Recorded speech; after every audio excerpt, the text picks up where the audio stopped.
Bismillahirrahmanirrahim. Assalamualaikum warahmatullahi wabarakatuh. Saudara-saudara tim promotor, tim penyanggah, oponen ahli dan representasi guru besar dan hadirin yang saya hormati, dengan mengucap Bismillahirrahmanirrahim, sidang terbuka promosi doktor, program studi doktor farmasi Fakultas Farmasi Universitas Padjadjaran berkenaan dengan promosi Dr. Saudari Nur Rahayu Ningsih saya buka.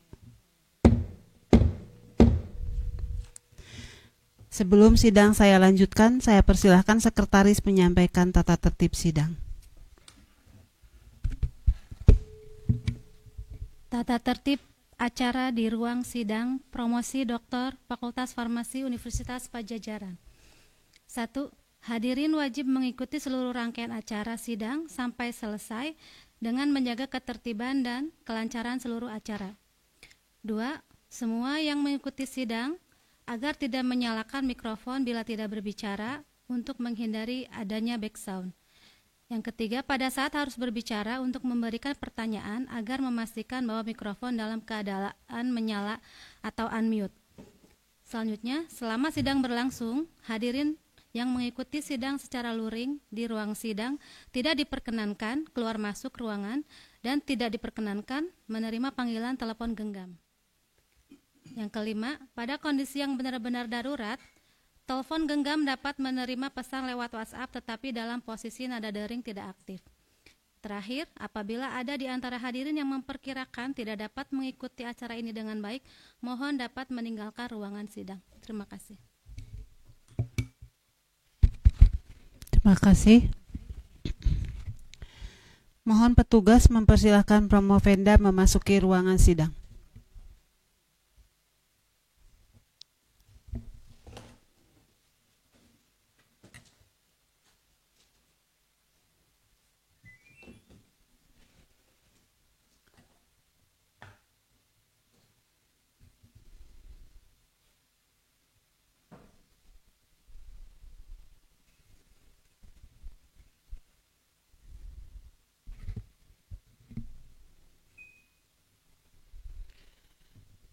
Saya persilahkan Ketua Tim Promotor menyampaikan pernyataan pendahuluan berkenaan dengan kesiapan Promovenda menyampaikan disertasinya dan mempertahankannya di hadapan sidang ini sebagai pertanggungjawaban akademik. Dipersilahkan. Ya, terima kasih pimpinan. Assalamualaikum warahmatullahi wabarakatuh.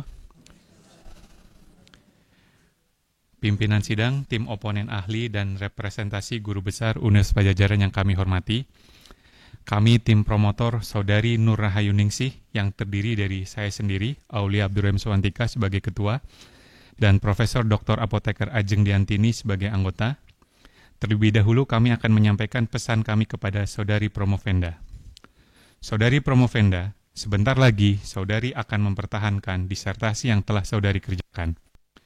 Menurut kami, Saudari telah siap mempertahankan disertasi ini, mengingat telah menempuh dengan baik seluruh proses riset S3 yang terdiri dari seminar usulan riset, studi literatur 1 dan 2, publikasi artikel ilmiah, sidang hasil riset, dan penelaahan disertasi. Kami berharap Saudari terlebih dahulu dapat mempresentasikan disertasi ini dengan baik kepada sidang yang terhormat dan kepada hadirin para tamu undangan. Presentasi ini sebagai pertanggungjawaban akademik Saudari Promovenda dan kami sebagai tim promotor. Kami juga berharap Saudari dapat mempertahankan disertasi ini dengan baik, sebagai karya ilmiah yang dapat Saudari banggakan dan bertanggungjawabkan secara keilmuan, serta guna laksana pada kehidupan di kemudian hari. Pimpinan dan anggota sidang promosi yang terhormat, Promovenda lahir di Tasikmalaya pada tanggal 26 Januari 1982, sebagai anak keempat dari 4 bersaudara, dari pasangan almarhum Bapak Nana Supriyatna dan almarhumah Ibu Empit Komariah. Promovenda memperoleh gelar sarjana pada tahun 2004 dari Universitas Padjadjaran. Promovenda memperoleh gelar apoteker pada tahun 2005 dari universitas yang sama, serta gelar S2 di bidang farmakologi dan farmasi klinik di Institut Teknologi Bandung pada tahun 2013. Pada tahun 2022, Promovenda tercatat sebagai mahasiswa program studi doktor farmasi, Fakultas Farmasi Universitas Padjadjaran, dengan bidang kajian utama farmakologi dan farmasi klinik. Selanjutnya, kami serahkan Saudari Promovenda kepada sidang terbuka Senat Universitas Padjadjaran berkenaan dengan promosi doktor untuk diuji. Kami akan menerima segala keputusan dalam sidang yang terhormat ini atas performa akademik Promovenda serta kelayakan Promovenda mendapat gelar akademik tertinggi di Universitas Padjadjaran ini. Terima kasih. Assalamualaikum warahmatullahi wabarakatuh.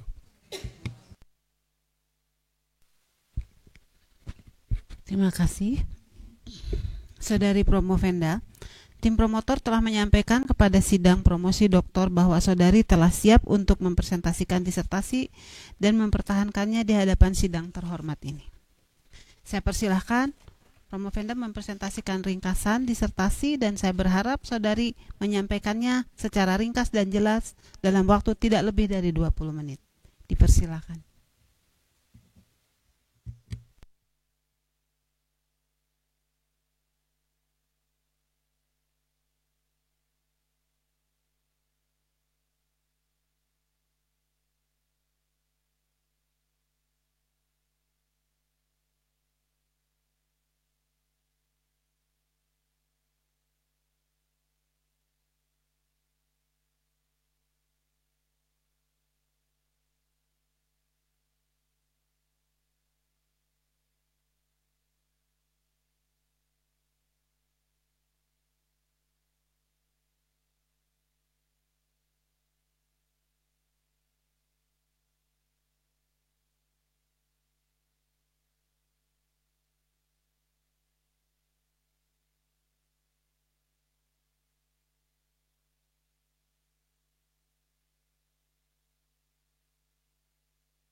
Pada kesempatan kali ini, izinkan saya mempresentasikan hasil penelitian program doktoral farmasi dengan judul Evaluasi Performa Program Imunisasi Rutin sebelum dan selama pandemi COVID-19 pada daerah pedesaan dan perkotaan di Provinsi Jawa Barat.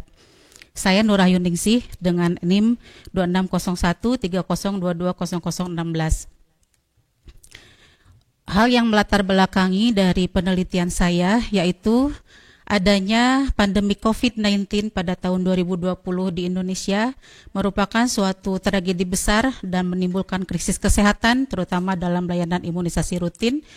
Seperti yang kita ketahui bersama bahwa imunisasi rutin itu adalah imunisasi yang diwajibkan oleh pemerintah dalam hal ini untuk menurunkan angka kejadian atau untuk mencegah terjadinya penularan penyakit yang dapat dicegah dengan imunisasi atau kita singkat dengan PD3I. Akibat dari adanya pandemi COVID tersebut, ada beberapa hal yang terjadi. Dalam hal ini adalah disrupsi layanan imunisasi rutin. Kemudian disrupsi ini terjadi karena adanya beberapa kebijakan pemerintah dalam mengurangi penularan COVID-19, sehingga ada beberapa hal yang dilakukan oleh pemerintah, diantaranya adalah lockdown, serta adanya penutupan beberapa fasilitas kesehatan. Dan hal ini menimbulkan dampak di beberapa negara, termasuk juga di Indonesia, yaitu adanya peningkatan kasus PD3I dan kejadian luar biasa di beberapa wilayah. Dalam hal ini, contohnya di Indonesia, tepatnya di Jawa Barat yang menjadi lokasi penelitian, itu telah terjadi kejadian luar biasa, yaitu polio dan difteri. Difteri diawali di daerah Garut, kemudian polio dari Purwakarta pada tahun 2023. Dengan adanya hal tersebut, salah satu yang menjadi dampak dari imunisasi rutin terganggu oleh adanya pandemi COVID, juga adanya fenomena peningkatan kejadian missed opportunities for vaccination. Dan hal inilah yang menjadi dasar kenapa penelitian ini dilaksanakan. Bapak Ibu yang kami hormati, ini merupakan peta sebaran kasus COVID-19 per provinsi di Indonesia. Di sini bisa dilihat bahwa Jawa Barat itu merupakan provinsi dengan kepadatan penduduk yang sangat tinggi dan menjadi peringkat kedua dalam penyebaran COVID-19. Dan ketika terjadinya COVID-19, indeks kesehatan dan angka harapan hidup di Jawa Barat mengalami penurunan. Di sini bisa dilihat dari kurva yang saya tampilkan dari mulai tahun 2012 sampai 2023, 2020 mulai terlihat penurunan yang sangat signifikan dalam indeks kesehatan dan angka harapan hidup. Berdasarkan distribusi atau sebaran COVID-19 di Jawa Barat, di sini ada 3 lokasi atau 3 pembagian, yaitu intensitas rendah, kemudian menengah, dan tinggi. Di sini dari 18 pedesaan dan 9 perkotaan di Jawa Barat mengalami pandemi COVID yang dengan intensitas sebaran yang berbeda.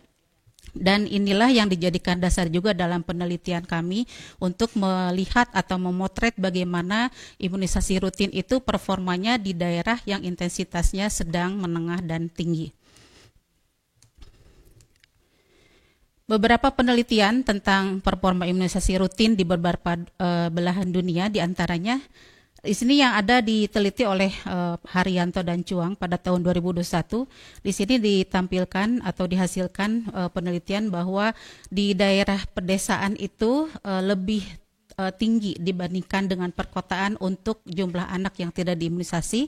Kemudian terdapat juga hasil yang berbeda, di mana di situ justru performanya lebih baik di perkotaan. Dan ketidakpastian mengenai apakah layanan imunisasi itu berjalan atau kesulitan dalam menjadwalkan janji temu dan ketakutan akan paparan COVID, itulah yang menjadi beberapa faktor yang menyebabkan terganggunya program imunisasi di Kanada. Nah, dari beberapa penelitian tersebut bisa dilihat bahwa terjadi banyak disrupsi layanan imunisasi di beberapa negara dan termasuk di Indonesia. Namun sayangnya untuk penelitian di Indonesia masih terbatas, dan untuk penelitian dengan menggabungkan berbagai parameter performa imunisasi rutin itu belum dilakukan di Indonesia.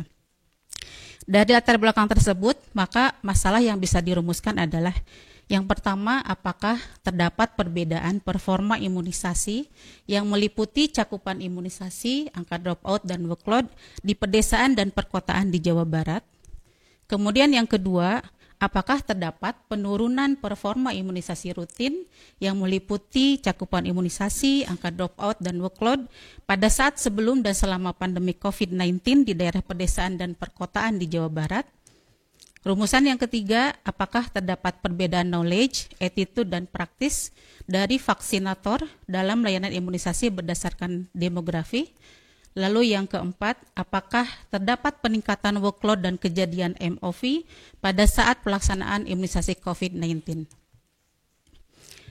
Ini metode yang digunakan pada saat penelitian. Jadi saya menggunakan mixed methods. Dalam hal ini adalah campuran dari penelitian analisis hasil dengan menggunakan metode kuantitatif dan kualitatif. Dalam analisis kuantitatif, saya menggunakan data imunisasi rutin yang meliputi target populasi, dosis vaksin yang diberikan, jumlah layanan vaksinasi per hari, dan jumlah vaksinator yang berasal dari 6 wilayah yang mewakili intensitas penyebaran COVID, yaitu Kabupaten dan Kota Bandung, Kabupaten dan Kota Tasikmalaya, Kabupaten Garut, dan Kota Banjar.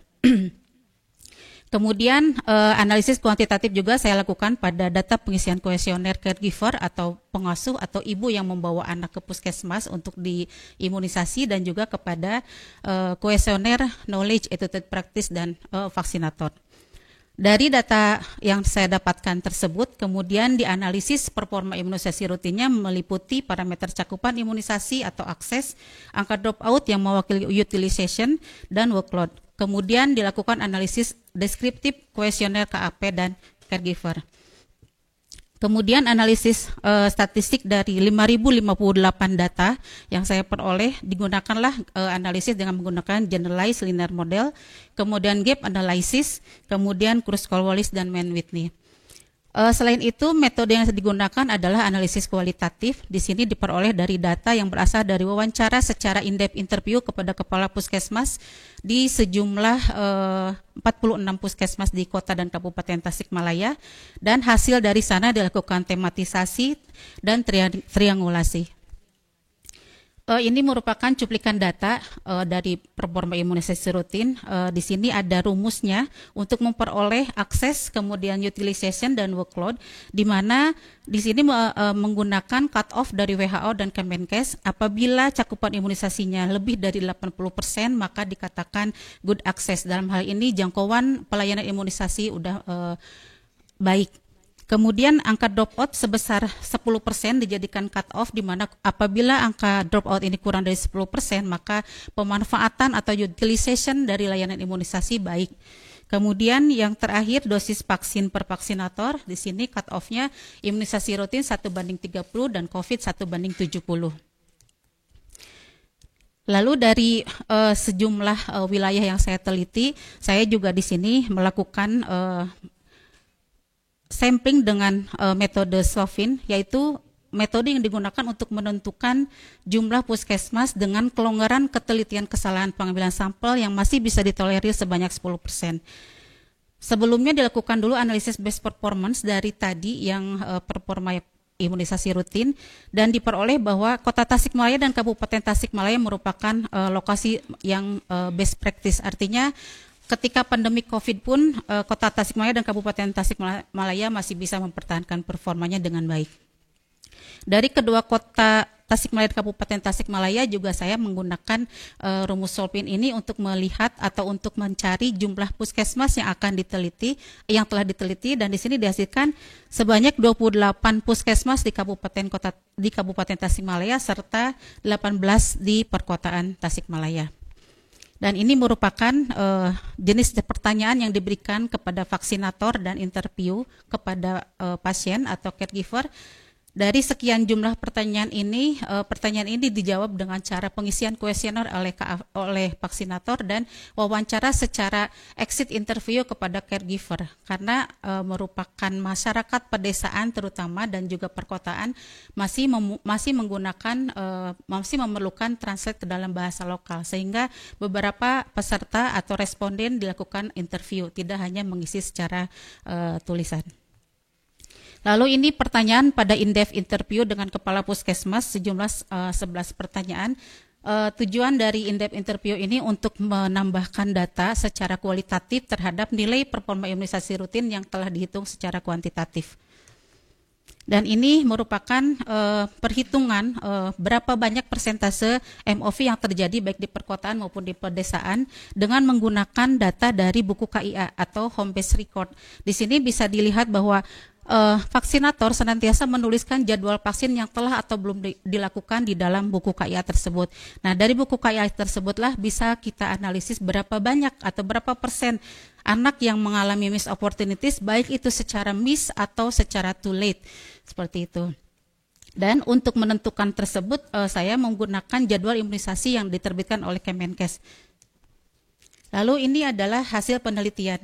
Sebelum dilakukan pengisian kuesioner dan wawancara kepada caregiver, dilakukan dulu uji validitas dan reliabilitas dari kuesioner. Hal ini dilakukan untuk meningkat tingkat validitas dan reliable dari suatu item pertanyaan atau kuesioner.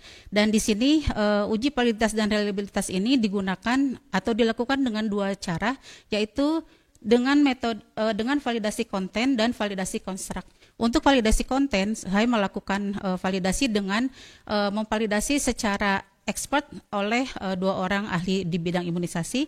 Kemudian hasil dari validasi konten tersebut ada beberapa pertanyaan yang dieliminasi, seperti misalnya jenis pelayanan kesehatan, karena memang yang digunakan hanya satu jenis, yaitu puskesmas atau pelayanan kesehatan primer. Kemudian ada pengaturan item pertanyaan yang mempunyai arti sama atau redundan, dan juga melakukan perubahan beberapa redaksi pertanyaan dan urutan pertanyaan. Sementara itu hasil validasi konstruk dilakukan dengan menggunakan RAS model dengan aplikasi WinStep.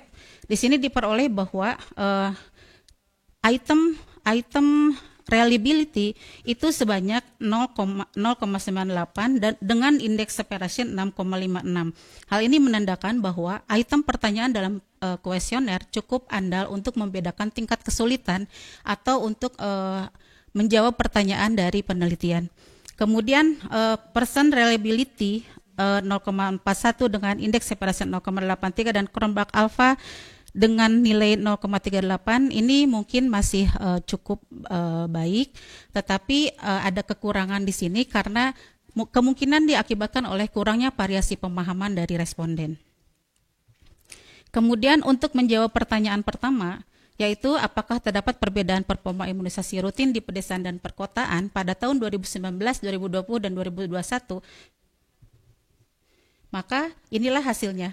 Diperoleh dengan menggunakan analisis statistik secara independen Perti-Test dan Wilcoxon, diperoleh bahwa tidak terdapat perbedaan performa imunisasi rutin antara pedesaan dengan perkotaan pada masing-masing tahun dengan nilai signifikansi di atas 0,05. Lalu untuk menjawab pertanyaan kedua, ini dilakukan perhitungan data dari 5.058 data dengan menggunakan generalized linear model, di mana di sini dilihat faktor yang saling berhubungan dan berhubungan dan saling mempengaruhi. Di sini ada 6 antigen, kemudian 2 wilayah pedesaan dan perkotaan, kemudian ada 3 parameter cakupan, dropout, dan workload, sehingga di sini digunakanlah metode JLM. Dari JLM dengan tingkat signifikansi kurang dari 0,05 diperoleh hasil bahwa seluruh antigen tidak memunculkan perbedaan atau tidak menimbulkan seluruh antigen menimbulkan perbedaan yang signifikan, tetapi yang tidak menimbulkan signifikan adalah antigen IPV dan COVID-19.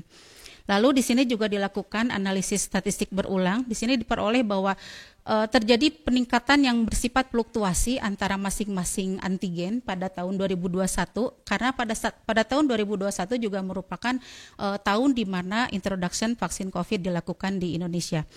Lalu di sini dilakukan juga gap analysis, bisa dilihat bahwa untuk parameter akses itu secara universal, rural justru mendapatkan hasil sampai 100%, mendekati 100%, sementara urban itu sekitar 80-90%. Yang menjadi permasalahan di sini adalah adanya kekurangan manajemen workload, karena memang pada saat introduksi dari imunisasi COVID pada tahun 2021 terjadi perubahan angka workload yang meningkat cukup signifikan. Jadi pada gap analysis di sini bisa dilihat bahwa untuk workload pada imunisasi COVID dan imunisasi rutin tidak bisa memenuhi target. Ini adalah potret dari ke-6 wilayah. Di sini bisa dilihat ada 3 kategori. Yang kategori pertama itu Kota Bandung, Kabupaten Bandung, dan Kabupaten Tasik. Di sini mengalami perubahan performa yang cukup signifikan. Pada tahun 2020, pada saat awal terjadinya COVID di Indonesia, itu semua ketiga wilayah ini mengalami penurunan performa imunisasi rutin. Namun pada saat 2021, yaitu pada saat pandemik mulai melandai, itu performa imunisasi rutin kembali menuju target yang sesuai dengan range pemerintah, tetapi tetap belum mencapai performa seperti halnya tahun 2019 pada saat belum terjadinya pandemi COVID. Untuk yang potret kedua, Kota Banjar dan Kabupaten Garut itu mengalami penurunan yang terus-menerus. Jadi dari mulai awal pandemik sampai selama pandemik sampai 2021 itu performa imunisasi rutinnya terus mengalami penurunan.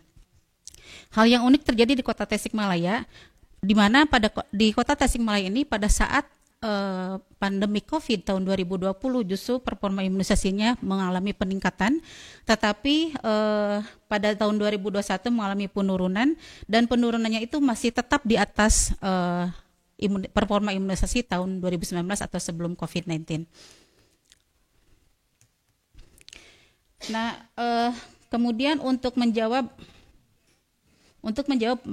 permasalahan 3, untuk melihat bagaimana knowledge, attitude, dan praktis vaksinator berbeda apa tidak dengan sosiodemografiknya.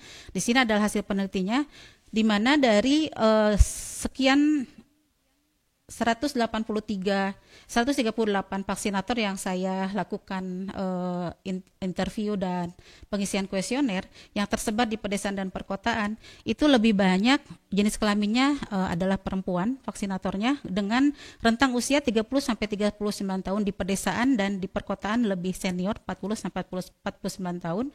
Kemudian profesinya sama, di pedesaan dan perkotaan lebih didominasi oleh profesi bidan. Kemudian lama kerja yang sudah lama di atas 10 tahun. Nah, di sini yang perlu dicermati adalah masih adanya sekitar 22% di pedesaan dan di perkotaan 16% yang belum mengikuti pelatihan pengendalian penyakit yang dapat dicegah dengan imunisasi. Kemudian mengenai pengetahuan dari vaksinator, di sini juga dilakukan pertanyaan apakah pengetahuan vaksinator itu kurang atau tidak, seperti itu. Dan di sini masih ada yang merasa kurang, 15% dan 8%. Lalu kemampuan dalam menjawab kontraindikasi kontraindikasi terhadap segala jenis vaksin, masih ada beberapa vaksinator yang menjawab tidak benar. Kemudian pertanyaan untuk kapan menanyakan dosis yang sudah atau belum diberikan sesuai usia juga masih ada beberapa vaksinator yang menjawab kurang tepat. Lalu penyebab anak tidak mendapatkan imunisasi lengkap juga sama, masih ada yang belum menjawab dengan lengkap. Kemudian di sini juga dilakukan pertanyaan mengenai persepsi, seperti misalnya apakah vaksinator merasa khawatir dengan adanya reaksi samping dari vaksin. Ternyata di sini masih ada sekitar 28% yang merasa khawatir terhadap vaksin yang akan diberikan kepada anak. Kemudian instruksi apa yang disampaikan kepada caregiver saat pertama memberikan imunisasi. Di sini pertanyaannya ada satu pertanyaan yang seharusnya tidak dijawab oleh vaksinator, tetapi ternyata beberapa vaksinator masih menceklis pertanyaan tersebut. Jadi di sini merupakan sedikit kesimpulan yang diperoleh bahwa perlunya atau masih kurangnya pengetahuan vaksinator terkait layanan imunisasi.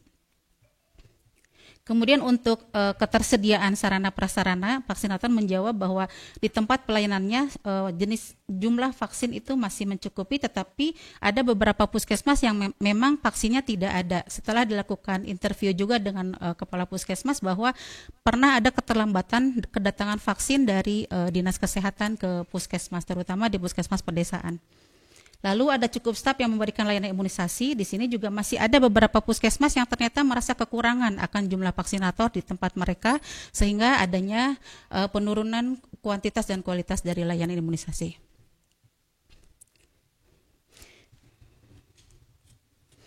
Ini merupakan analisis lanjutan dari KAP vaksinator, di mana di sini digunakan metode analisis Kruskal-Wallis dan Mann-Whitney, dan diperoleh hasil bahwa di pedesaan dan di perkotaan itu agak sedikit berbeda, di mana di pedesaan tidak terdapat perbedaan yang signifikan pada pengetahuan, sikap, dan praktek vaksinator terhadap jenis kelamin, profesi, usia, lama kerja, dan keikutsertaan dalam pelatihan.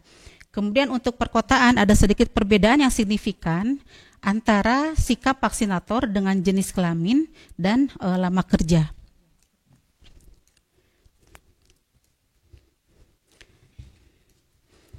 Lalu di sini masih menjawab pertanyaan 3. Di sini adalah potret dari caregiver yang berhasil dikumpulkan datanya, di mana di sini lebih banyak caregiver itu hubungannya dengan anak adalah sebagai ibu, tetapi masih ada yang diantar oleh caregiver yang lain, dalam hal ini adalah ayah, kakek, dan saudara.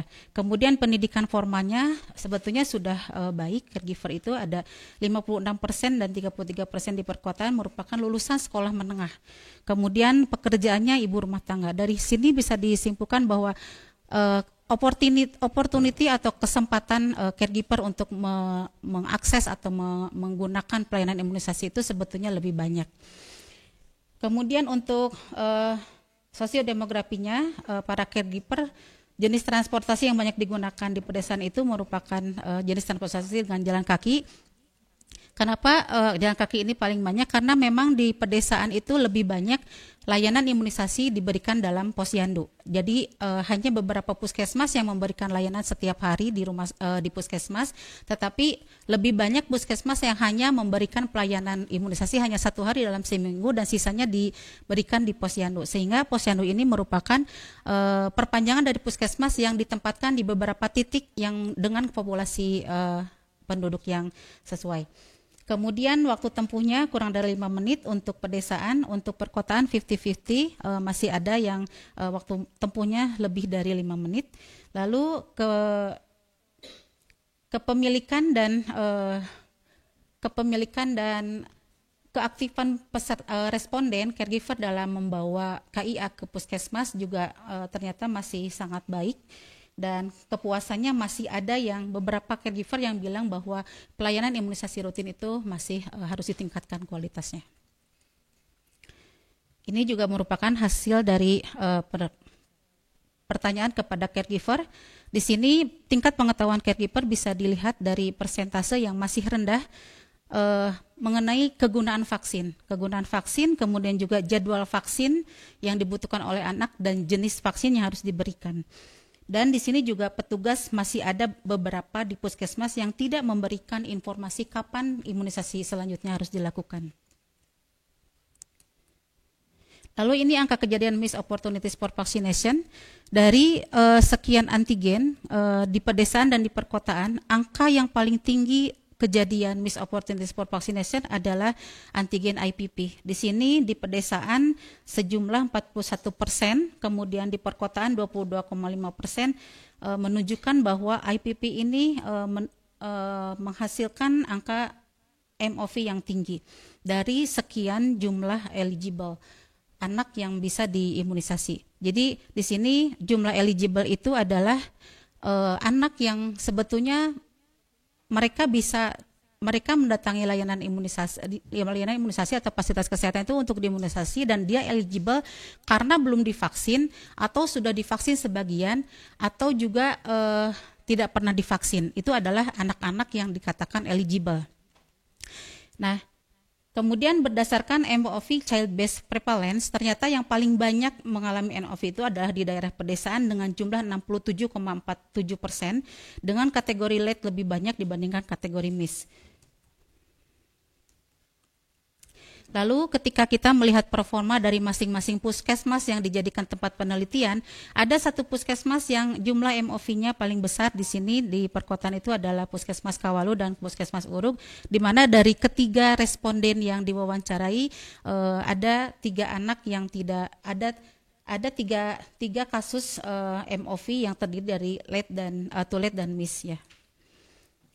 Kemudian untuk pedesaan, Puskesmas Gunung Tanjung merupakan puskesmas dengan jumlah MOV yang paling tinggi sebanyak 6 kasus. Hal ini mungkin ditunjang juga dengan jauhnya dari sekian wilayah yang saya jadikan tempat penelitian ini. Puskesmas ini memang puskesmas yang paling jauh dari puskesmas. Jumlah penduduknya lebih banyak yang tinggal jauh dari puskesmas dan jalannya sangat berbukit-bukit dan tidak mudah untuk menempuh perjalanan ke sana. Kemudian ini adalah skor workload yang dihitung dari perhitungan tadi performa imunisasi rutin. Ketika dinilai bahwa ternyata di sini peningkatan workload itu berbarengan dengan terjadinya peningkatan MOV, di mana pada tahun 2021 itu karena adanya pandemi COVID terjadi distribusi yang tidak merata dari beban kerja vaksinator, lebih banyak dialihkan ke penanganan COVID-19 sehingga di sini bisa dilihat sangat tinggi sekali rata-rata workload pada tahun 2021 baik itu di kota maupun di pedesaan. Lalu ini hasil in-depth interview. Di sini demografi kepala puskesmasnya lebih banyak berjenis kelamin laki-laki dengan usia 41 tahun ke atas serta profesi yang paling mendominasi sebagai kepala puskesmas adalah perawat. Lalu prevalensi penyakit yang paling tinggi di desa dan di kota itu adalah infeksi pernapasan. Kemudian ini beberapa hasil dari wawancara secara in-depth interview dengan kepala puskesmas. Poin pertama, layanan imunisasi. Di sini ditanyakan mengenai bagaimana strategi yang dilakukan oleh masing-masing puskesmas untuk meningkatkan layanan imunisasi, dan paling banyak strateginya itu adalah edukasi dan sosialisasi untuk di pedesaan. Kemudian untuk di perkotaan juga sama, dan strategi yang kedua adalah pelayanan posyandu. Jadi membuka posyandu-posyandu di beberapa titik, terutama di rural hard to reach, atau artinya daerah pedesaan yang sukar untuk ditembus atau terpencil. Kemudian pertanyaan yang kedua, bagaimana tantangan dalam pelayanan imunisasi? Lebih banyak di pedesaan itu tantangannya yang utama adalah penolakan masyarakat. Dalam hal ini masih masih berkaitan dengan pandangan terhadap kehalalan dan efektivitas dari vaksin itu sendiri. Kemudian yang kedua adalah ketersediaan jumlah dan kualitas vaksin. Kemudian untuk perkotaan juga sama, masih ada penolakan masyarakat meskipun telah lebih banyak modernisasi di perkotaan. Lalu yang selanjutnya tentang ketaatan imunisasi. Di sini ditanyakan kepada kepala puskesmas bagaimana atau apakah penyebab yang menjadikan peningkatan MOV terjadi di puskesmas masing-masing.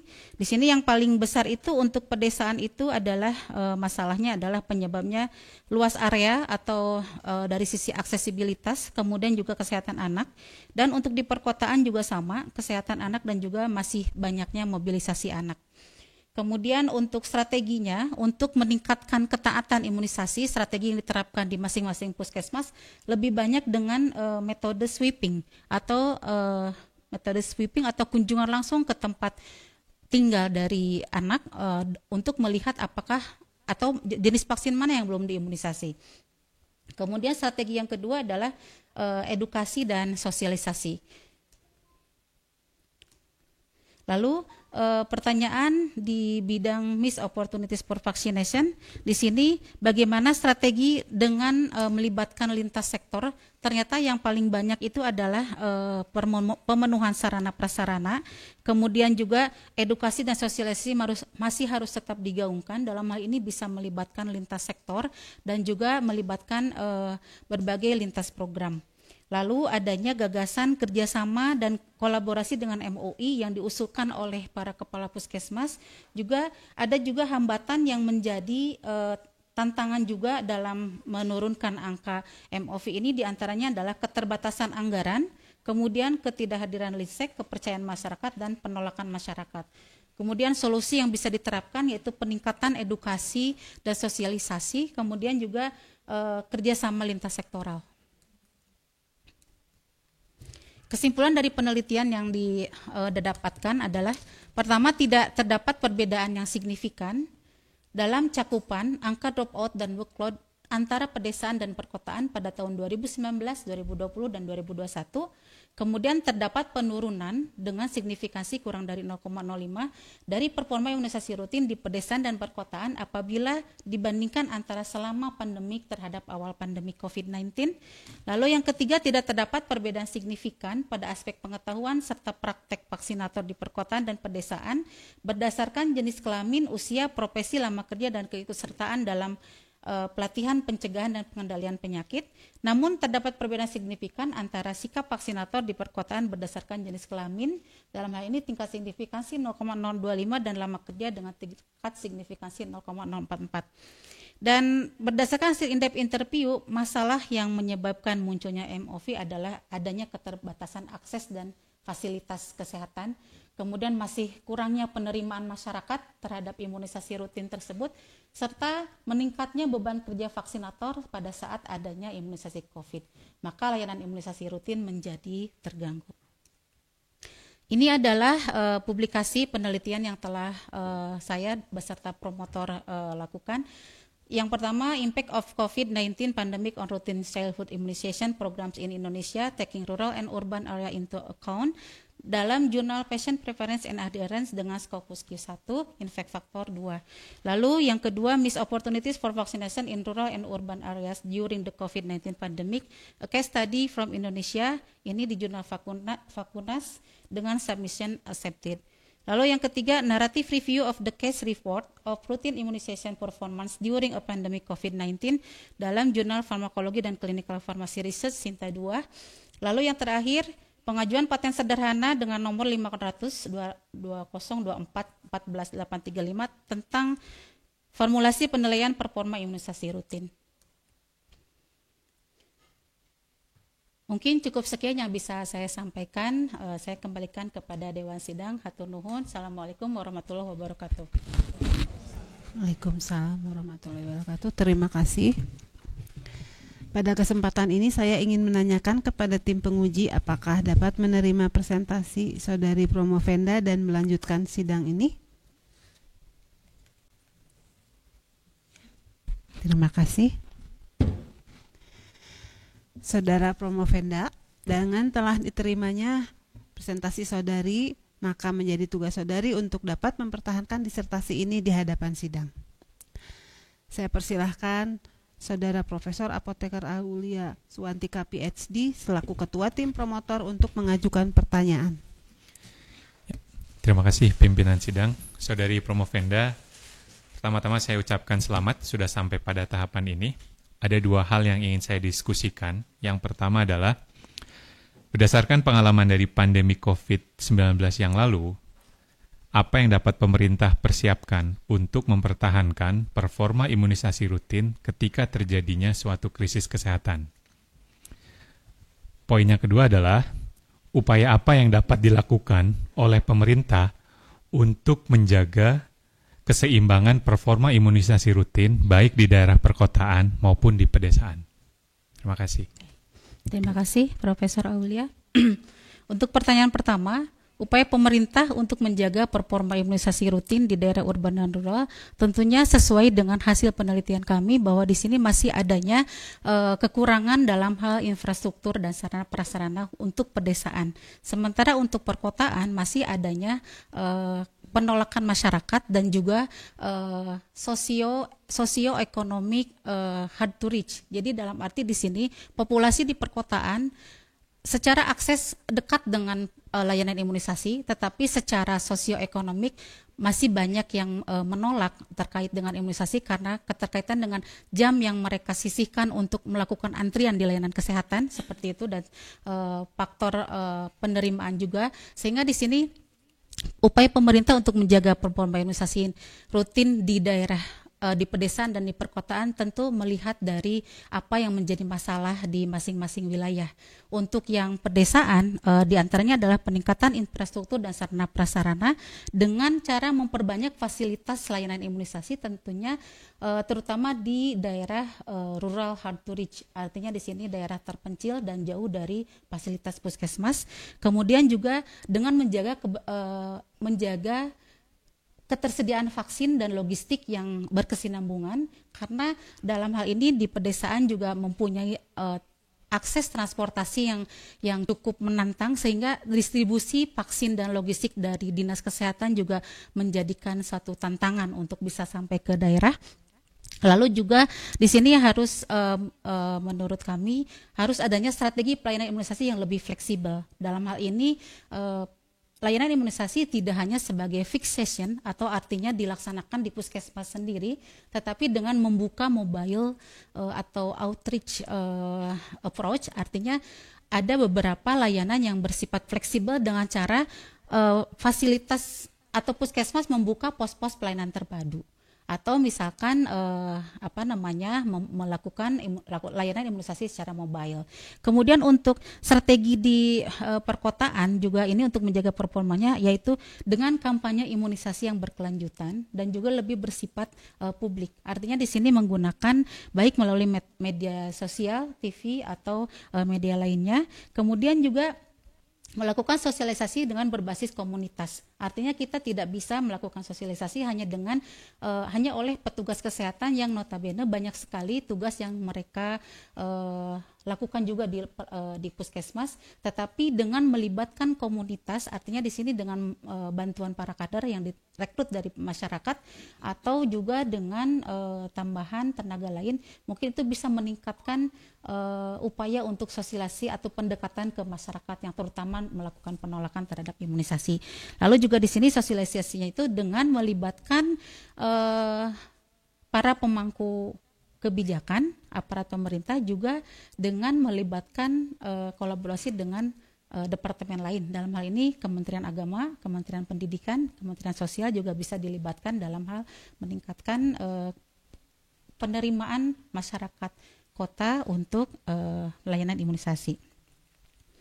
Untuk yang pertanyaan kedua, persiapan pemerintah untuk menghadapi ketika nanti mungkin muncul kembali pandemi yang lain, terutama di sini mungkin berdasarkan penelitian ini bisa dijadikan sebagai evidence based policy. Jadi artinya dari penelitian ini mungkin didapatkan hasil bahwa pemerintah itu harus memperkuat sistem layanan kesehatan.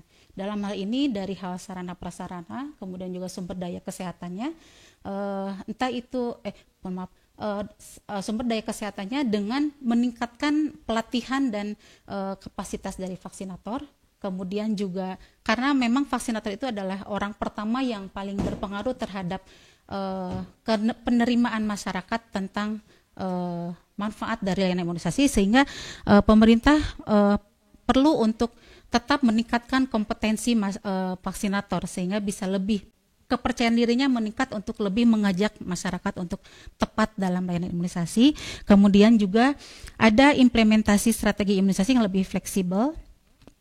Lalu ada peningkatan kesadaran masyarakat dan mungkin kolaborasi dan kerjasama dengan luar negeri juga, badan-badan di luar negeri dalam hal penyediaan vaksin seperti itu, dan adanya misalkan dengan diversifikasi penyedia vaksin atau supplier vaksin tidak hanya menerima dari impor atau tidak hanya membeli secara impor, tetapi juga perusahaan-perusahaan di lokal di Indonesia juga mungkin bisa lebih banyak dilibatkan dan melakukan kerjasama dengan Kemenkes dalam hal penyediaan vaksin. Ya. Itu mungkin, ya, Prof. Terima kasih. Saya puas dengan jawaban Saudari Promovenda. Saya kembalikan ke pimpinan sidang. Terima kasih. Selanjutnya saya persilahkan Saudari Profesor Dr. Apoteker Ajeng Diantini MSI selaku anggota tim promotor untuk mengajukan pertanyaan. Dipersilahkan Prof. Ajeng. Terima kasih pimpinan sidang. Bu Nur, selamat ya. Saya juga menyampaikan selamat karena sudah sampai pada tahap ini dalam studi program doktornya. Terima kasih, Ada dua hal yang ingin saya tanyakan. Yang pertama, dari hasil penelitian ini kita ketahui bahwa kota dan kabupaten Tasikmalaya ini merupakan wilayah dengan atau yang melakukan best practice ya dalam program imunisasi ini. Nah, strategi apa yang diterapkan di kedua wilayah tersebut untuk mempertahankan performa imunisasi rutin ini tetap baik selama pandemi COVID-19 ya. Kemudian yang kedua adalah rekomendasi apa yang bisa diberikan untuk meningkatkan cakupan imunisasi rutin di pedesaan dan di perkotaan pasca pandemi COVID-19. Ya, terima kasih. Ya, terima kasih, Prof. Baik, berdasarkan hasil in-depth interview yang dilakukan, mengapa Kota dan Kabupaten Tasikmalaya itu menghasilkan nilai performa imunisasi yang masih tetap baik, karena berdasarkan informasi yang saya peroleh dari penelitian tersebut, Kota dan Kabupaten Tasikmalaya itu melakukan beberapa strategi dalam meningkatkan atau dalam mempertahankan cakupan imunisasi rutin dalam hal ini, meskipun sebenarnya dari Departemen Kesehatan pun, dari Kementerian Kesehatan pun sudah ada pedoman bagaimana teknik pelaksanaan layanan imunisasi dalam era pandemik, sudah ada pedoman, tetapi ada beberapa mungkin yang tidak memahami sehingga ketika pedoman tersebut tidak dilaksanakan, maka upaya untuk mempertahankan performa imunisasi pada saat pandemi itu tidak bisa dilakukan. Nah, untuk Kabupaten dan Kota Tasikmalaya, di sana pelayanan imunisasi tetap dibuka layanan, Prof. Jadi tetap membuka layanan imunisasi di beberapa puskesmas. Namun yang dibuka pelayanan itu berdasarkan peta sebaran COVID-19. Jadi artinya beberapa puskesmas yang masih resiko transmisinya kecil tetap dibuka, tetapi kalau yang sudah resiko transmisi lokalnya COVID-nya sudah tinggi, maka tidak dilakukan layanan imunisasi di puskesmas. Tetapi untuk membackup hal tersebut, para vaksinatornya dan kepala puskesmas memberikan kebijakan bahwa imunisasi harus tetap dilakukan, sehingga dilakukan strategi secara door to door. Artinya di sini tenaga kesehatan yang mendatangi ke rumah anak yang belum diimunisasi berdasarkan buku kohort anak yang ada di puskesmas atau buku register dan buku KIA. Tapi mungkin untuk buku KIA lebih banyak dipegang oleh caregiver, tetapi yang menjadikan dasar adalah buku kohort anak atau buku register. Di situ bisa dilihat mana anak yang masih belum memenuhi imunisasi pada bulan tersebut, sehingga pada saat itu langsung vaksinator menuju ke rumahnya untuk dilakukan imunisasi di tempat tersebut. Nah, ini juga sebetulnya menjadi tantangan juga, karena memang distribusi vaksin dari mulai puskesmas sampai ke rumah caregiver itu harus terjaga sebagaimana mestinya, sehingga di sini dari pihak puskesmas juga senantiasa memberikan advokasi ke Dinas Kesehatan untuk lebih mensuplai logistik dari imunisasi, dalam hal ini adalah rantai dinginnya, seperti itu. Kemudian layanan imunisasi ini tetap dilakukan dengan prinsip pencegahan dan pengendalian infeksi. Jadi tetap dilaksanakan imunisasi dengan menjaga jarak 1-2 meter itu selama pandemi COVID. Juga bekerja sama dengan lintas sektoral untuk tetap menggaungkan bahwa imunisasi rutin itu penting untuk dilakukan dan tidak boleh berhenti meskipun selama pandemi COVID, seperti itu. Lalu vaksinator juga senantiasa melakukan sweeping. Jadi dalam hal ini untuk mencegah adanya kejadian missed opportunities for vaccination, seperti itu. Untuk yang kedua, pertanyaan kedua, Prof, rekomendasi yang untuk meningkatkan cakupan imunisasi itu mungkin di sini juga harus adanya penguatan sistem layanan kesehatan terutama dalam hal aksesibilitas layanan serta digitalisasi, Prof. Jadi dalam hal ini satu pekerjaan yang bisa sedikit menghambat terhadap kualitas pelayanan imunisasi adalah ketika vaksinator pun harus melaporkan mana yang divaksin dan dilaporkan ke pusat.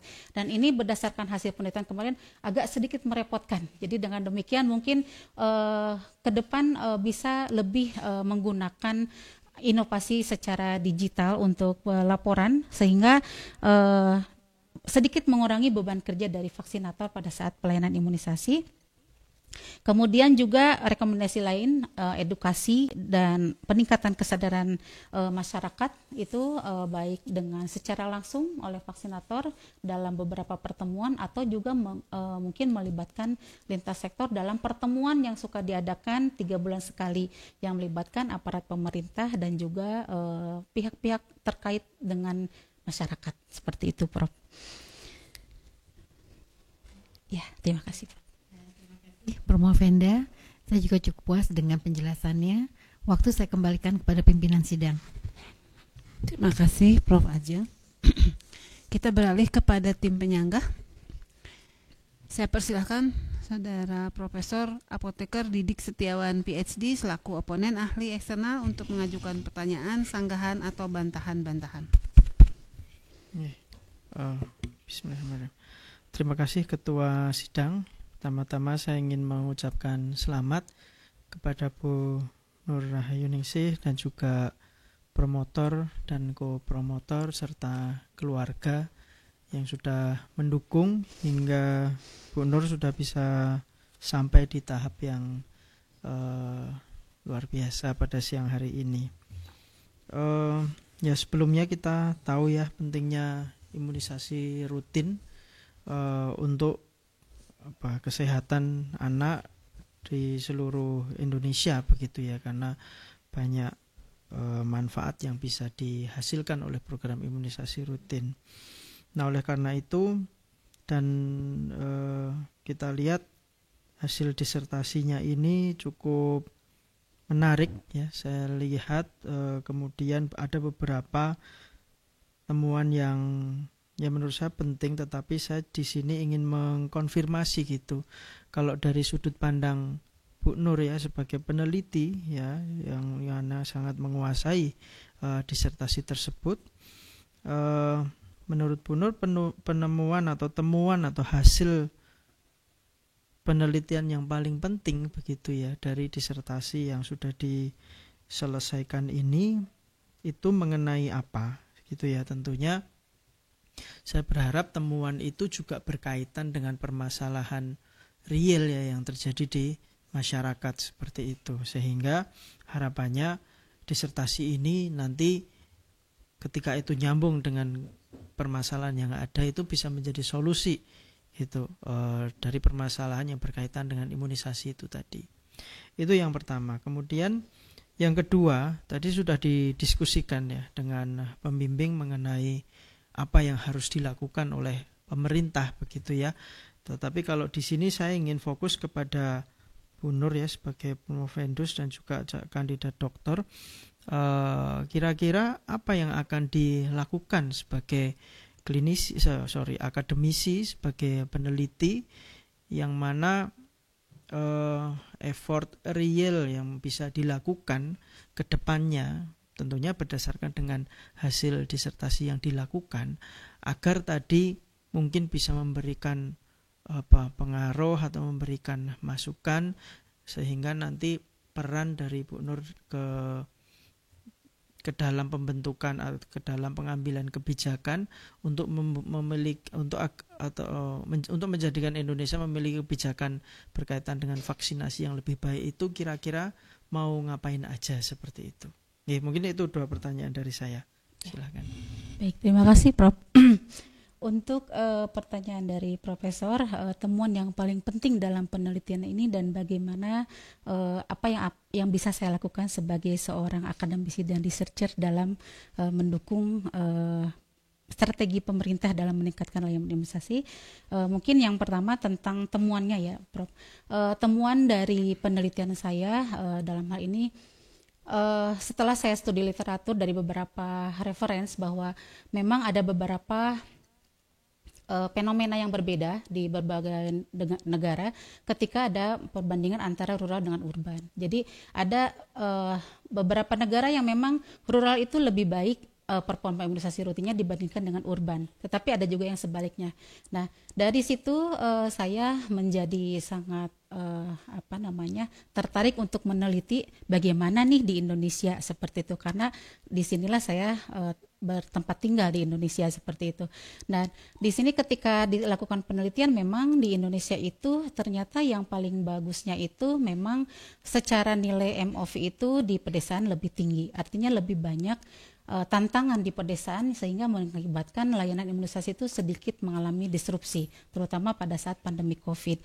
Jadi penemuannya ternyata pada saat adanya pandemi COVID itu memang benar terjadi penurunan performa imunisasi rutin seperti itu baik di pedesaan maupun di perkotaan, tetapi ketika dianalisis tersendiri bahwa antara pedesaan dengan perkotaan ternyata di Indonesia tidak berbeda signifikan pada masing-masing tahun 2019 atau sebelum COVID, kemudian 2020 pada saat terjadinya COVID dan 2021 pada saat introduction dari vaksinasi COVID.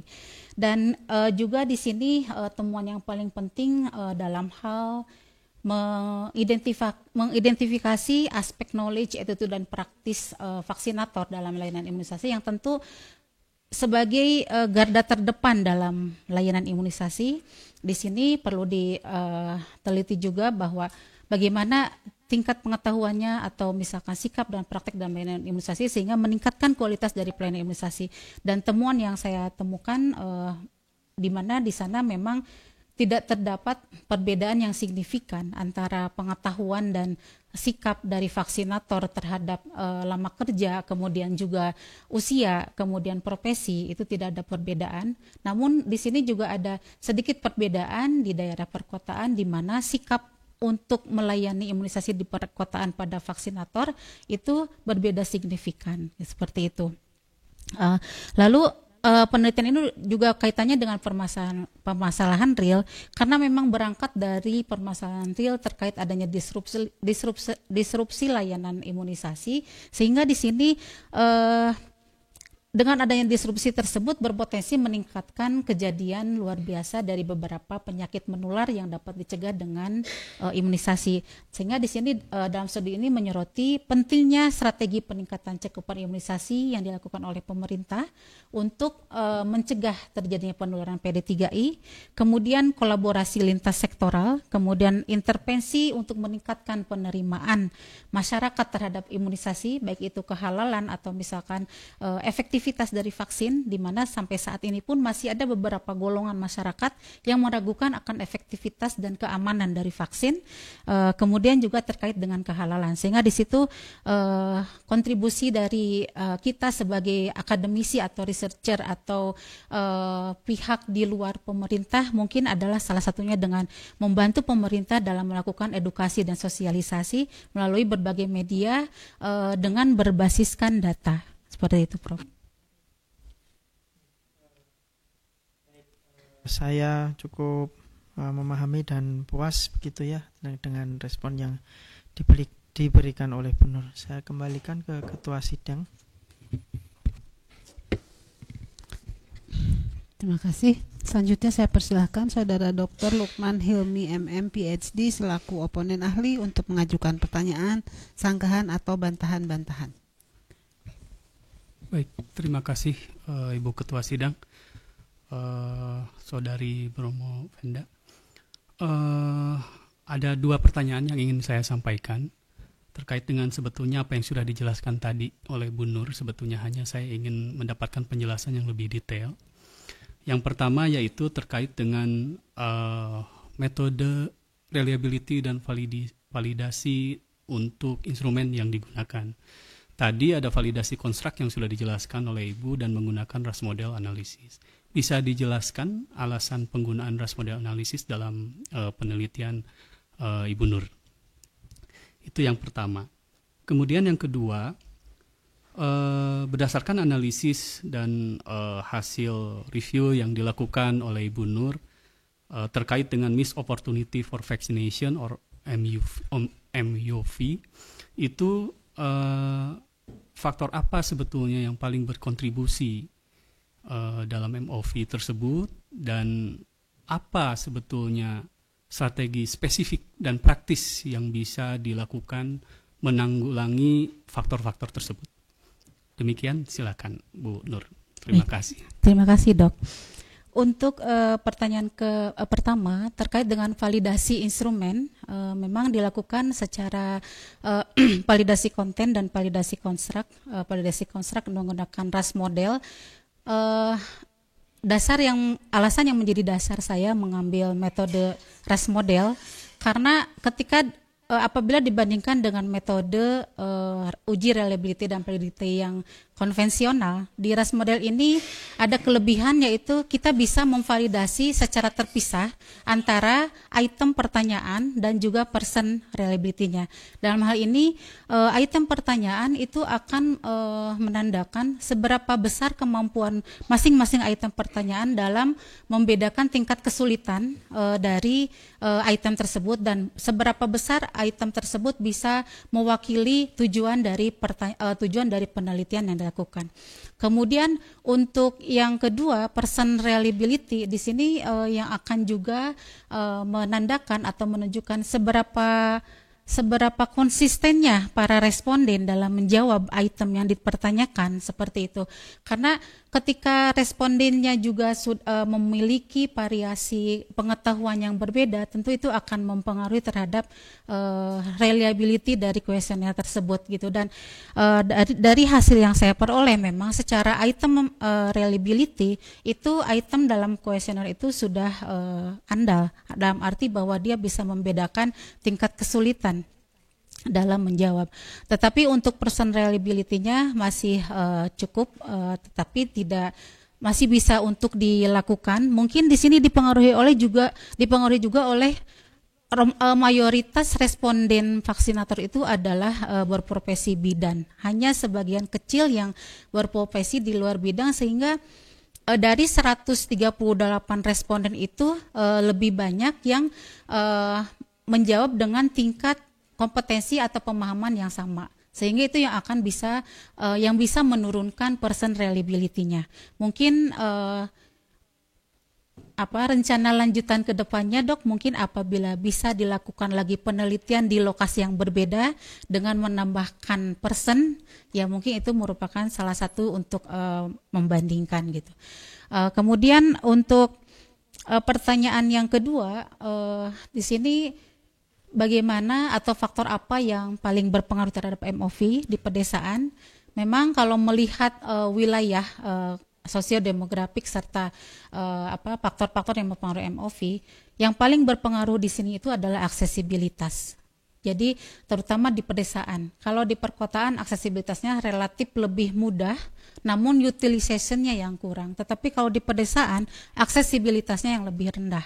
Karena di sini juga mungkin terkait dengan kondisi geografis, kemudian juga ketersediaan vaksinator di daerah pedesaan di mana sangat sedikit dibandingkan dengan di perkotaan, sehingga vaksinator di sini ketika saya wawancara juga memang beliau tidak hanya menangani kasus atau menangani pelayanan imunisasi rutin saja, tetapi juga layanan yang dilakukan oleh vaksinator juga meliputi perawatan antenatal, kemudian postnatal, kemudian kesehatan reproduksi, kemudian komunikasi, informasi, edukasi dan sebagainya. Sehingga mungkin di situ juga beban kerjanya juga meningkat, sehingga perlu di situ strateginya adalah dengan meningkatkan jumlah vaksinator terutama yang ditempatkan di pedesaan, seperti itu, Dok. Kemudian juga selain jumlah juga mungkin strateginya juga dengan meningkatkan kapabilitas atau kompetensi dari vaksinator. Karena seperti yang kemarin diperoleh dari penelitian, vaksinator itu hanya boleh bertugas sebagai vaksinator ketika dia sudah mendapatkan sertifikat kompetensi. Sehingga di sini alangkah pentingnya bagi pemerintah untuk berusaha memberikan pelatihan yang lebih intensif, karena berdasarkan Permenkes juga dalam komunikasi layanan imunisasi, pelatihan itu minimal 3 tahun. Setelah 3 tahun itu harus refreshing lagi. Dan berdasarkan hasil penelitian, vaksinator masih ada yang mengikuti pelatihan setelah 5 tahun dari pelatihan pertama. Tentunya itu merupakan satu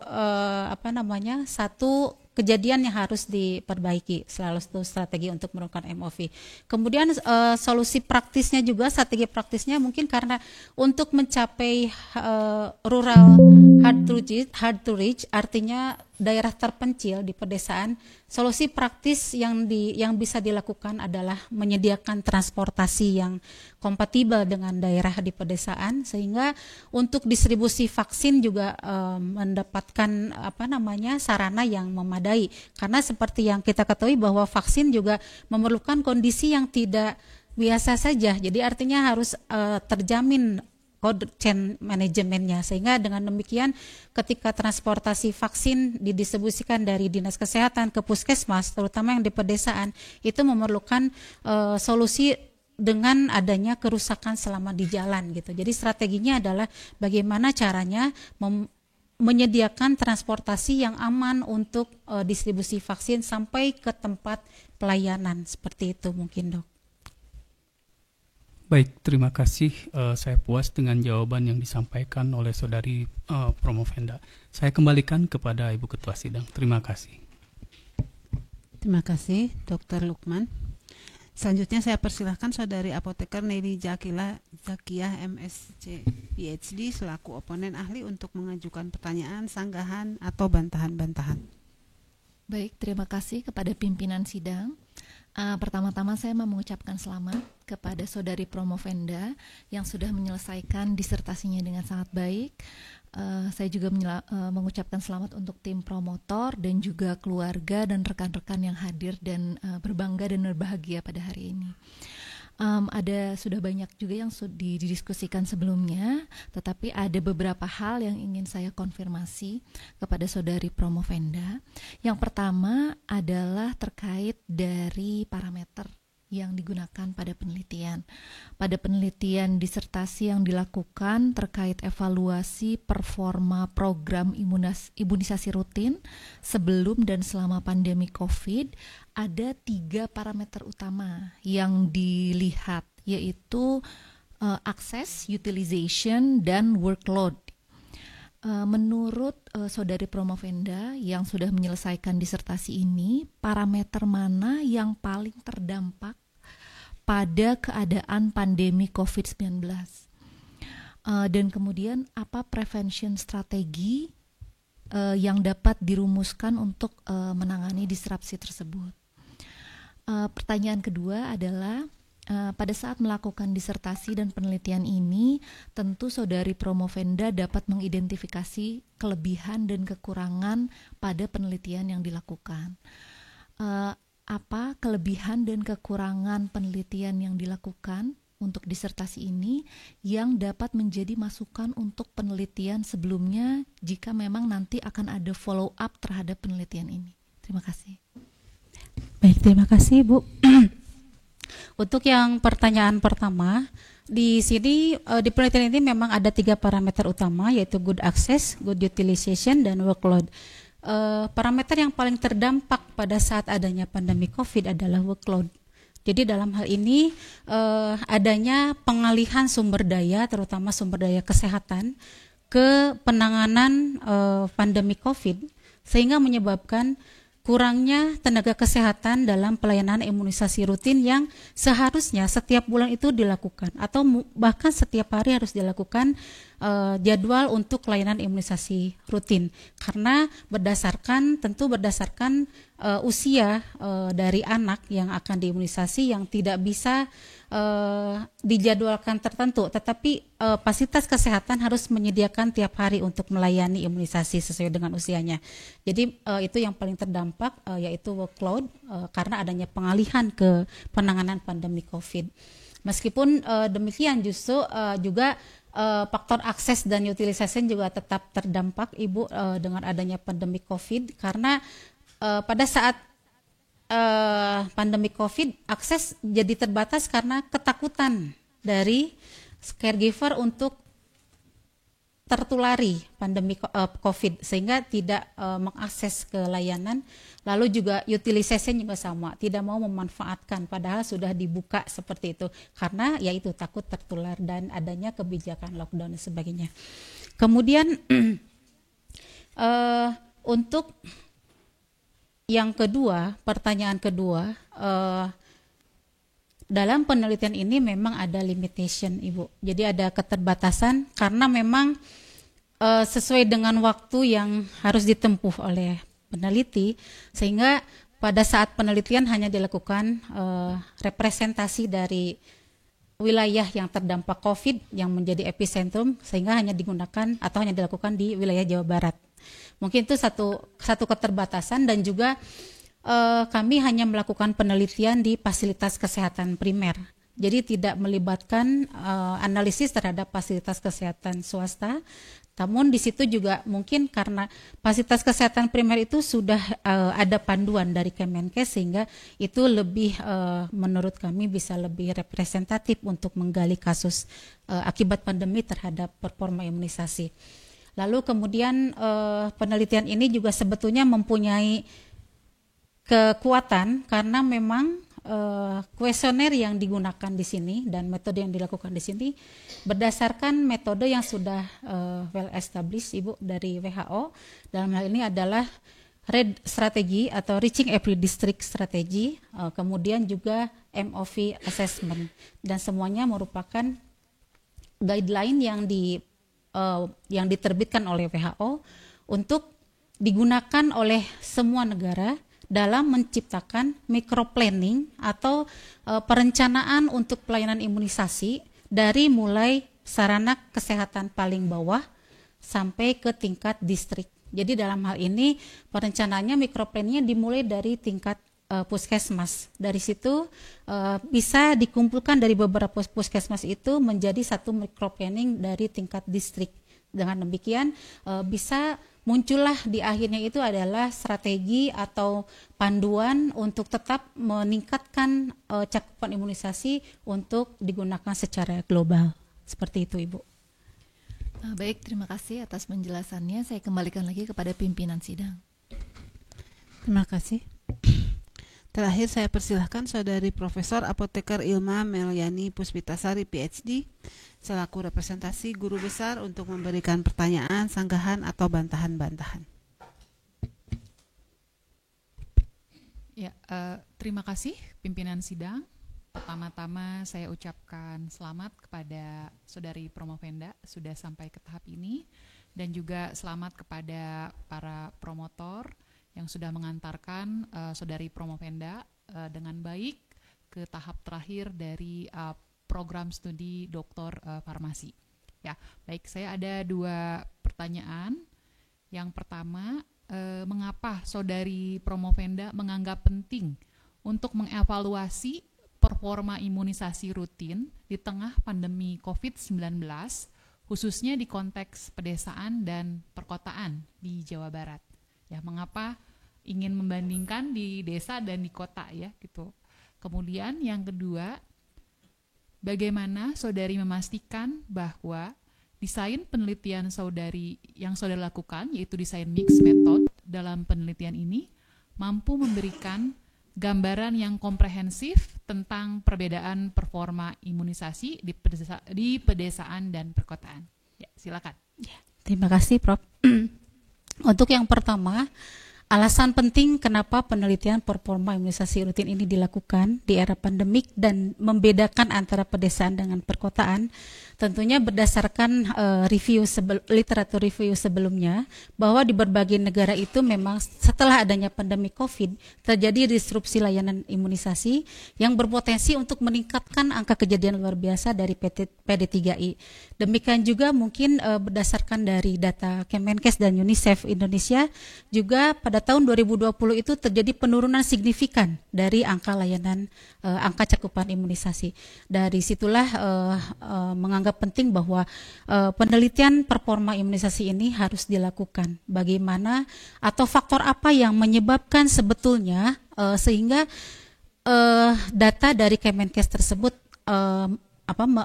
apa yang menyebabkan terjadinya penurunan yang sangat signifikan sampai ketika dibandingkan dengan range teraknya pemerintah bahwa imunisasi rutin itu harus mencapai cakupannya 93% di tahun 2020, tetapi karena adanya pandemik menjadi penurunan sampai 10%, jadi 83%. Hal inilah yang dianggap sangat penting untuk menggali faktor apa yang kira-kira menyebabkan terjadinya disrupsi layanan tersebut. Dan faktor penting yang kedua, mungkin ketika kita juga melihat imunisasi agenda bahwa tahun 2030 itu tidak boleh ada anak satupun yang tidak diimunisasi, sehingga kita di Indonesia juga mungkin perlu kiranya hasil penelitian atau research based policy, bagaimana strategi yang harus diterapkan sehingga tujuan dari imunisasi agenda imunisasi tersebut bisa terwujud juga di Indonesia seperti itu, dan untuk mengurangi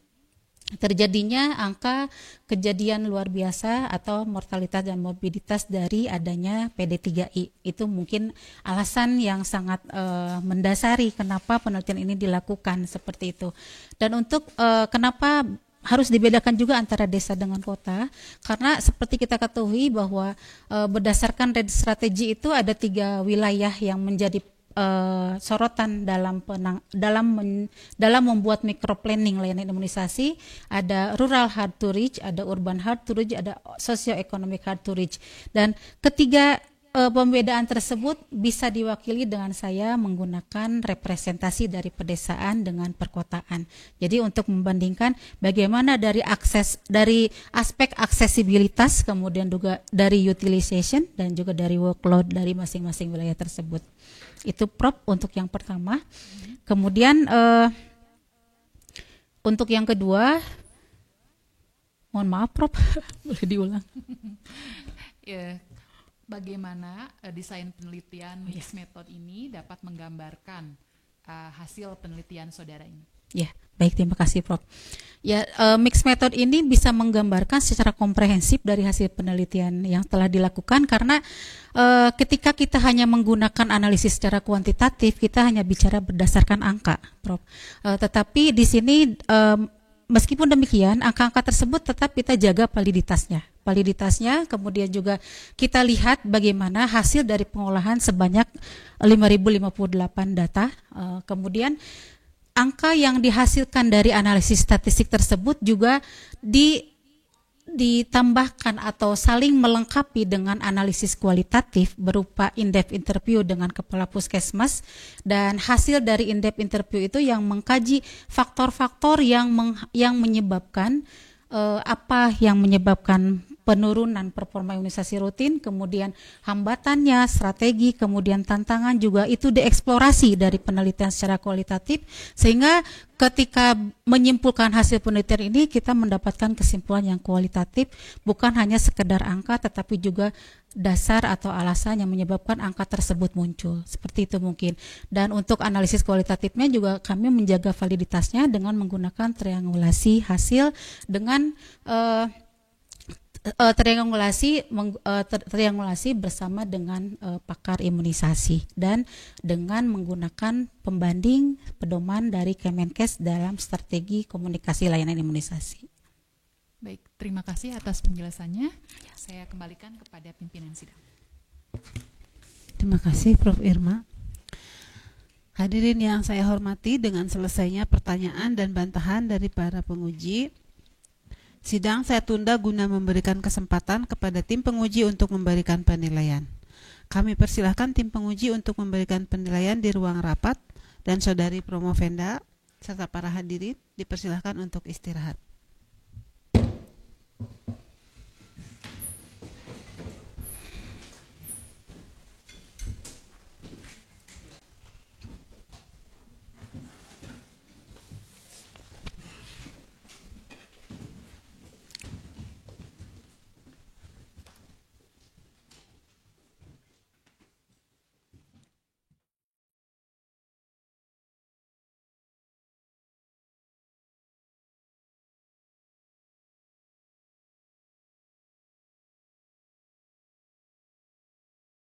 Silahkan Promovenda dipanggil untuk memasuki ruang sidang.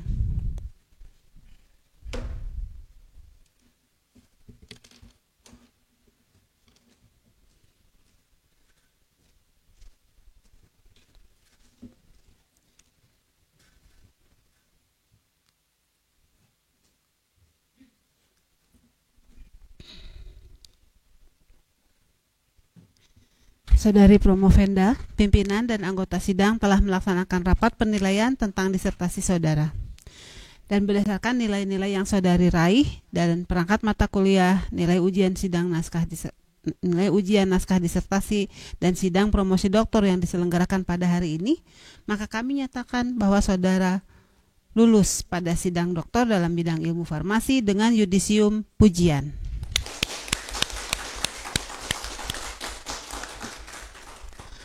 Oleh karena itu, sesuai dengan tradisi akademik, maka mulai hari ini saudari berhak menggunakan gelar doktor. Saya atas nama Rektor Universitas Padjadjaran mengucapkan selamat. Ucapan selamat juga disampaikan kepada keluarga saudari yang selama ini mendukung upaya saudari meraih gelar tertinggi akademik ini. Mudah-mudahan keberhasilan saudari ini akan membawa keberhasilan lainnya di masa yang akan datang.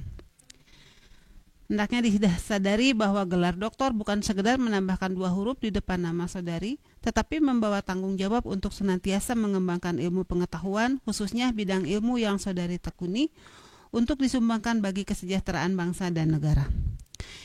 Ijazah doktor tidak diserahkan pada sidang ini, tetapi diserahkan nanti pada upacara wisuda Universitas Padjadjaran yang akan datang. Tetapi sebagai bukti kelulusan saudari pada sidang promosi doktor, kami serahkan sertifikat kelulusan sidang promosi doktor atas nama saudari Dr. Nur Rahayu Ningsih.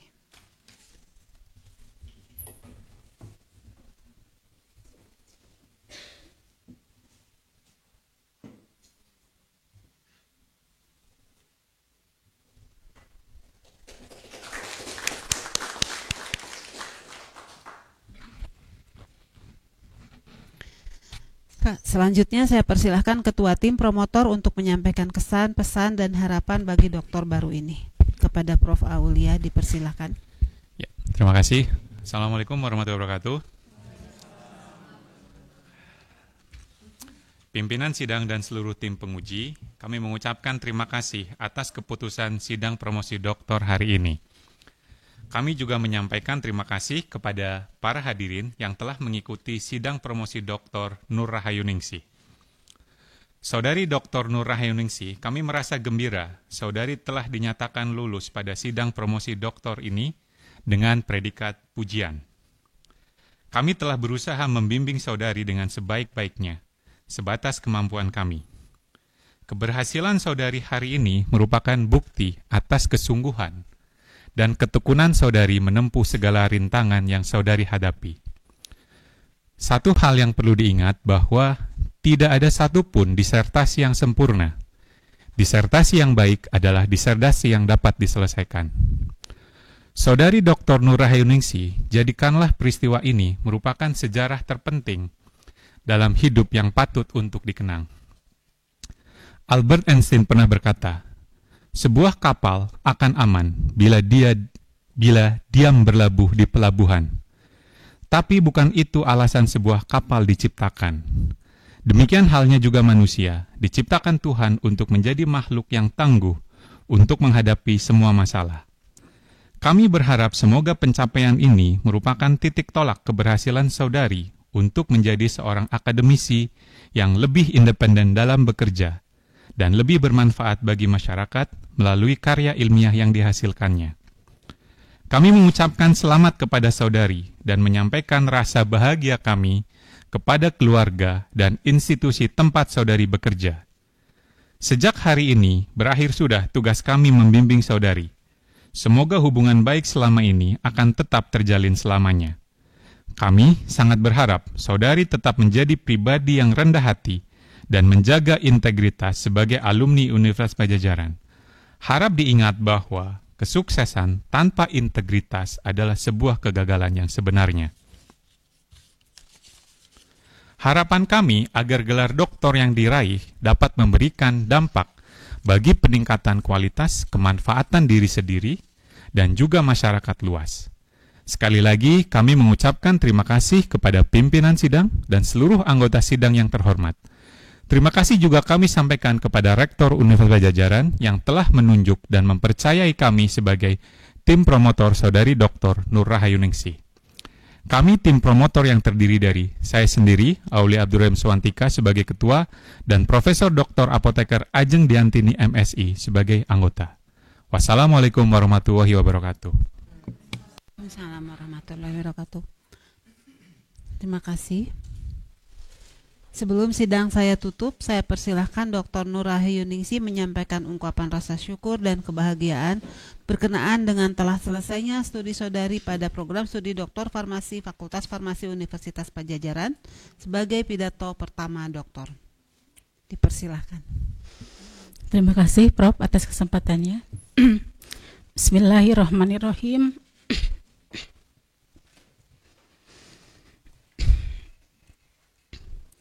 Alhamdulillah Rabbil Alamin.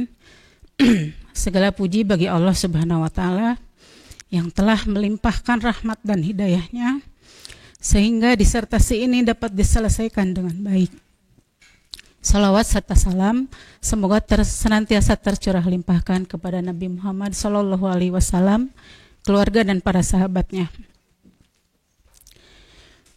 Dengan penuh kerendahan hati, penulis mengucapkan terima kasih yang sebesar-besarnya kepada Ketua Tim Promotor, Profesor Apoteker Aulia Suwantika PhD, atas dukungan moral dan material, serta bimbingan, kesabaran, dan ilmunya yang sangat berharga.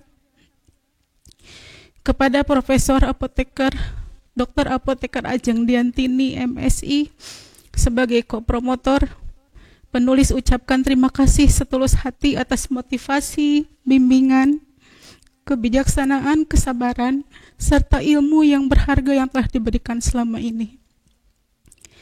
Penulis juga berterima kasih atas bantuan dalam biaya penelitian maupun publikasi oleh tim promotor baik melalui hibah penelitian UNPAD maupun melalui beasiswa S3 penyelesaian studi Kemendikbud.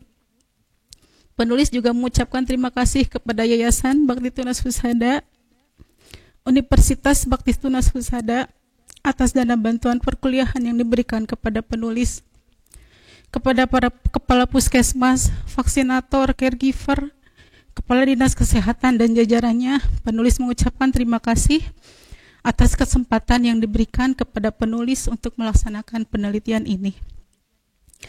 Khusus kepada kedua orang tua penulis,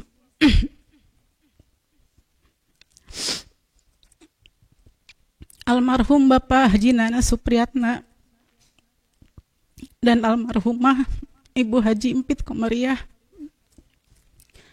yang telah melahirkan dan mendidik penulis serta selalu mendoakan selama hidupnya. Terima kasih. Semoga Bapak Mama selalu bahagia di tempat yang mulia di sisinya. Kepada Bapak dan Ibu mertua penulis, Bapak Haji Hilman dan Ibu Hajas Cici, terima kasih atas doa-doa yang dipanjatkan selama ini untuk keberhasilan penulis. Dengan penuh rasa syukur, penulis juga ingin mengucapkan terima kasih kepada suami tercinta Ridwan yang selalu sabar dan telah menjadi sumber dukungan serta motivasi dalam setiap langkah perjalanan ini. Keberadaanmu selalu memberikan semangat dan ketenangan di tengah segala tantangan.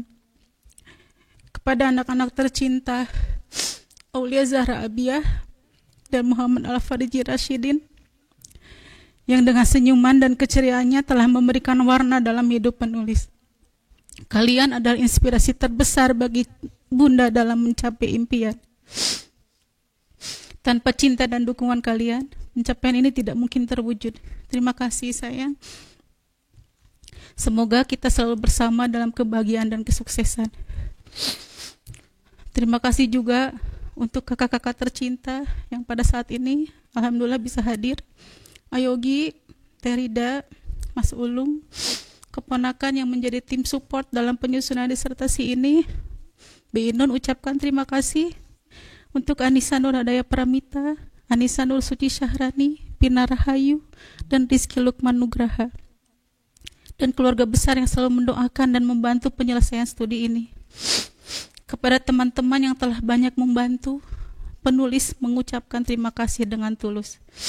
Semoga Allah Subhanahu wa taala membalas kebaikan semua dengan pahala yang berlipat ganda di dunia dan balasan surga di akhirat. Amin. Allahumma amin.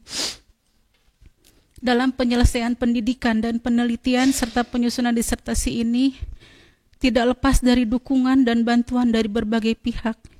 Oleh karena itu, pada kesempatan kali ini juga dengan menyampaikan rasa hormat dan ucapan terima kasih sebesar-besarnya, penulis sampaikan kepada Profesor Dr. Apotekar Ajeng Diantini MSI selaku Dekan Fakultas Farmasi Universitas Padjadjaran sekaligus sebagai kopromotor, Profesor Dr. Renat Apotekar Anis Yohana Hairunisa MSI selaku Ketua Program Studi Dr. Farmasi Fakultas Farmasi Universitas Padjadjaran, Profesor Apotekar Didik Setiawan PhD, Dr. Lukman Hilfi MM PhD, Apotekar Ibu Apotekar Naili Zakiyah PhD selaku tim penguji yang telah banyak memberikan saran dan masukan yang membangun dalam penelitian dan penyusunan naskah disertasi ini. Kemudian kepada Profesor Apotekar Irma Meliani Puspitasari PhD sebagai representasi guru besar yang telah banyak memberikan saran dan masukan dalam penyusunan naskah disertasi. Terima kasih Ibu. Profesor Apotekar Aulia Suwantika MIE PhD selaku dosen wali yang membersamai selama 3 tahun sekaligus sebagai ketua promotor. Terima kasih sebanyak-banyaknya. Seluruh dosen, staf, dan laboran Fakultas Farmasi UNPAD yang telah memberikan ilmu, bimbingan, dan bantuan kepada penulis dan semua pihak yang tidak dapat disebutkan satu persatu.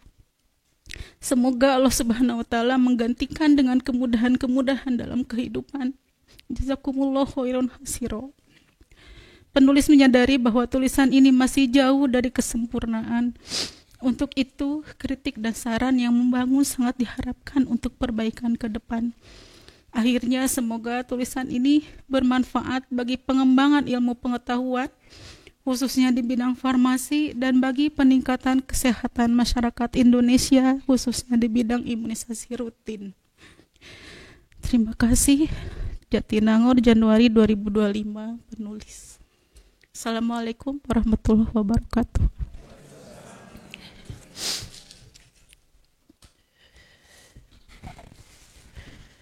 Terima kasih.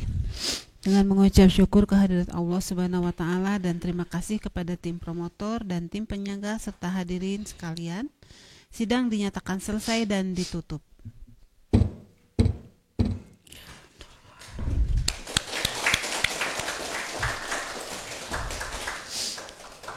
Kami persilahkan Saudari Dr. Nur Rahayuningsih berdiri di depan untuk menerima ucapan selamat dari para hadirin. Wassalamualaikum warahmatullahi wabarakatuh. Waalaikumsalam.